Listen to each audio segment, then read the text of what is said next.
As manifestações inteligentes são conforme as circunstâncias. As que oferecem mais garantias, apresentando, entretanto, nem mesmo essas escapam à imitação, pelo menos no que toca às comunicações banais e vulgares. Então, nas comunicações inteligentes, que seria a psicografia, elas podem também passar pelo processo de falsificação quando a mensagem não tem muita profundidade, aquelas mais simples, aquelas mais vulgar. E aí é onde que também vem os riscos, aí que também vem a nossa vigilância e o nosso cuidado. Penso alguns que, com os médiuns mecânicos, estão mais seguros, não só pelo que respeita à independência das ideias, como também contra o embuste. Daí o preferirem os intermediários materiais. Pois bem, é um erro. Então, não importa qual seja a mediunidade, o cuidado tem que ser permanente, ser constante. Na dúvida, abstenha-te. Mas esse cuidado que nós devemos procurar desenvolver, devemos procurar entender a necessidade de ter esse cuidado para que a gente possa, então, fazer no nosso dia a dia um trabalho com mais segurança, com mais equilíbrio e, principalmente, com mais discernimento. E para discernirmos melhor, estudar a codificação. Porque quanto vai nos dar base de entendimento. Quando a gente vai lendo o livro dos médiuns, quantas informações nós já refletimos sobre elas. E a gente abre o livro dos médiuns assim, lê e fala assim, mas eu comentei isso aqui. Você vai olhar aquele texto ali e vai falar assim, poxa vida, quantas informações a mais ainda tem aqui. Então, por isso que a gente deve sempre procurar estudar os livros da codificação, para que a gente nos aprimorar mais e melhorar a nossa sintonia com os mentores da doutrina espírita. A fraude se insinua por toda parte. E sabemos que, com habilidade, até mesmo uma cesta ou uma prancheta que escreve pode ser dirigida à vontade, com todas as aparências dos movimentos espontâneos. Então, ficar livre da falsificação, nós não vamos ficar. Ficar livre das várias possibilidades de erro que entre o médium, o espírito e o meio, que o meio vai construir os assistentes, a gente não vai ficar livre. Nós vamos, com o nosso conhecimento, com o nosso entendimento da doutrina, nós vamos começar a reduzir os riscos. Vamos começar a nos aprimorar.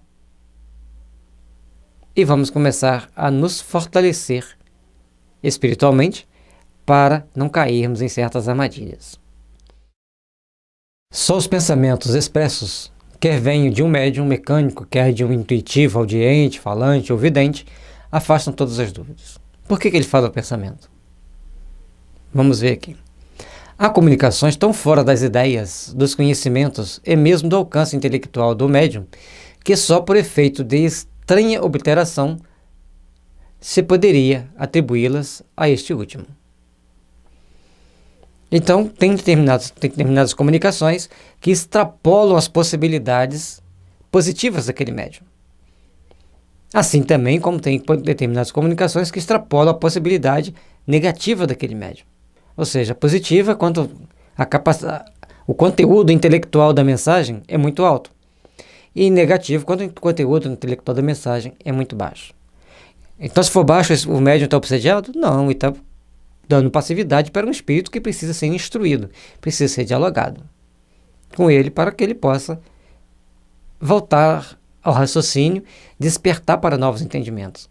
Então, a mensagem em si é boa, mas ela tem conteúdos que transcendem para cima, para mais do que aquele médium pode oferecer, então vai estar demonstrando que o médium está sob a influência de um espírito, que é um espírito superior. Se estiver colocando coisas muito baixas, muito inconvenientes, vamos dizer assim, dá para entender que aquele médium está sob a influência de espírito não muito bom.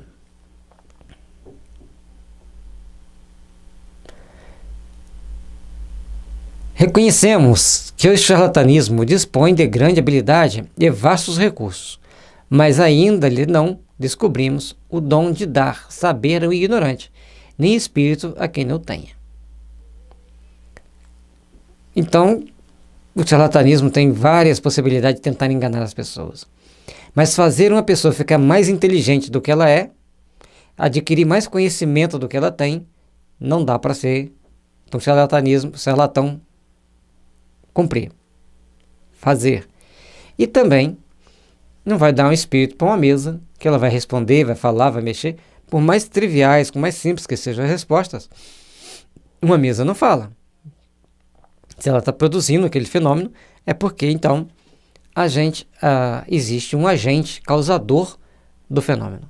Esse agente causador do fenômeno vai estar colocando as possibilidades de a gente entender que tem um agente externo influenciando no movimento daquela cadeira, daquela mesa, daquela prancheta. Depois de esgotado todas as verificações para saber se não tem embuste lógico.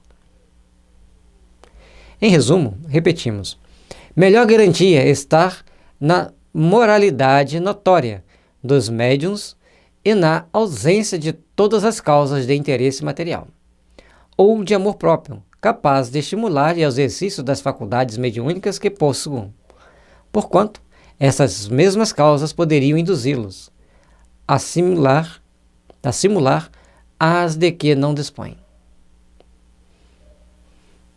Então, o médium ele tem que estar ali ausente de todo interesse material, ele tem que estar ali se integrando de corpo e alma para que o fenômeno possa ocorrer de forma natural e merecer credibilidade. E aí, o exercício da faculdade mediúnica que possui deve ser feito de forma simples, natural, espontânea, com simplicidade, com humildade, não deixar o amor próprio falar muito alto e ficar cheio de melindres, para que a gente possa ter um intercâmbio seguro e estabelecendo então padrões de equilíbrio, padrões de respeito e padrões de entendimento superior para que as coisas aconteçam da melhor forma possível. Porque assim como o interesse material desperta, faz com que o médium dê um jeitinho, ou o suposto médium dê um jeitinho das coisas acontecerem do jeito que ele quer, os interesses do amor próprio e do egoísmo, do orgulho, da vaidade, essas coisinhas podem aflorar e também fazer o médium forjar uma comunicação sem que ela tenha vindo. Mas a comunicação por escrito e a comunicação fonada pela psicofonia e pela psicografia, escrita pela psicografia, né, e fonada pela psicofonia. Essas duas mensagens, elas são mais complexas de serem falsificadas, mas também podem ser. E aí, o tempo, a pesquisa, o estudo, a dedicação, o respeito dentro da equipe crescendo, vai fazer com que a gente possa despender mais possibilidade de realização. Estamos chegando mais ao fim de um capítulo. A gente roga a Jesus, nosso Divino Mestre, que nos dê força e sabedoria para prosseguirmos dando continuidade aos nossos estudos, aos nossos trabalhos, e que possamos, a cada dia, estarmos mais preparados para melhor auxiliar aqueles que estão em dificuldade. Que é a bondade e a solicitude de fazer o bem, a vontade de fazer o bem, a disposição de servir, a prontidão de estar ali para auxiliar, seja o móvel de cada um que queira desenvolver sua mediunidade. Muita paz, muita luz, e que Jesus nos envolva e nos fortaleça para que os nossos caminhos sejam sempre iluminados, para que nossos caminhos sigam em direção à paz, em direção ao amor incondicional que devemos ter uns pelos outros, porque afinal somos filhos de Deus, herdeiros do universo, portanto somos todos irmãos, que precisamos uns dos outros e temos que trabalhar sempre de mãos dadas e com nosso sentimento unindo nossos corações, para que as nossas forças psíquicas se elevem a Deus e nossos caminhos sejam mais facilitados na direção da nossa redenção espiritual, das nossas realizações íntimas. Muita paz, que Jesus nos envolva, nos ilumine e nos abençoe, e a gente se encontra no capítulo 29 das reuniões das Sociedades Espíritas. Deixe seu like, inscreva no nosso canal, compartilhe com seus amigos, ajude-nos a divulgar a doutrina, ajude-nos a divulgar o Livro dos Médiuns. Quanto mais pessoas estiverem lendo, quanto mais pessoas estiverem comentando, quanto mais pessoas estiverem curtindo o que a gente postou, mais visibilidade a gente tem. E que não é muito importante eu ter visibilidade, o importante é a doutrina espírita chegar aos ouvidos que precisam dela. Muito obrigado pela atenção, pelo carinho, pela audiência, e que Jesus esteja sempre envolvendo nossos lares, nossas almas, iluminando nossos caminhos para um futuro radiante de luz, paz e esperança.